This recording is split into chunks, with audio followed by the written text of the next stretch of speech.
Good morning, everyone. First of all, I wish you happy Teachers' Day. Today, we have a special guest to share his 35-year teacher life. So, I invite our administrator, Aziz sir. അധ്യാപകനാവാനുള്ള ആഗ്രഹം എവിടെ നിന്നാണ് വന്നത്? എൻ്റെ പിതാവ് അധ്യാപകനായിരുന്നു. പലപ്പോഴും എൻ്റെ പിതാവിനോടൊപ്പം അവർ ജോലി ചെയ്യുന്ന സ്കൂളുകളിൽ സന്ദർശിച്ചിരുന്നു. അവർ സ്കൂളിൻ്റെ അന്തരീക്ഷം അധ്യാപകനാവാനുള്ള എൻ്റെ മനസ്സ് കൂടുതൽ ആഗ്രഹം പ്രകടിപ്പിച്ചു.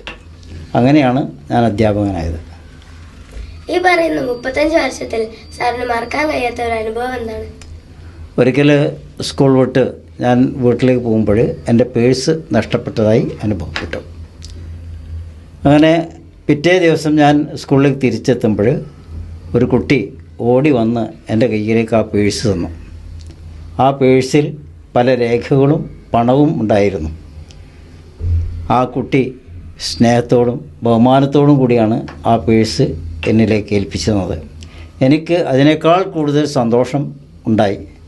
ആ കുട്ടിയെ ഞാൻ അഭിനന്ദിക്കുകയും ആ കുട്ടിയോട് ഈ സ്വഭാവം എല്ലാ കാലത്തും നിലനിർത്തണമെന്ന് പറയുകയും ഉപദേശിക്കുകയും ചെയ്തു. ഒരു അധ്യാപകന് വേണ്ട നല്ല ക്വാളിറ്റീസ് എന്തൊക്കെയാണ് സർ?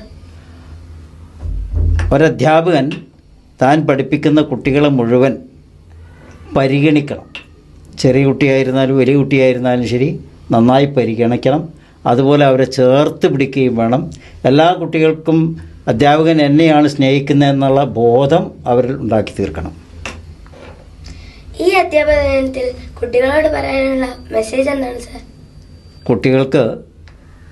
കുട്ടികൾക്കിടയിൽ സ്നേഹവും സാഹോദര്യവും സത്യസന്ധതയും എപ്പോഴും ഉണ്ടായിരിക്കണം.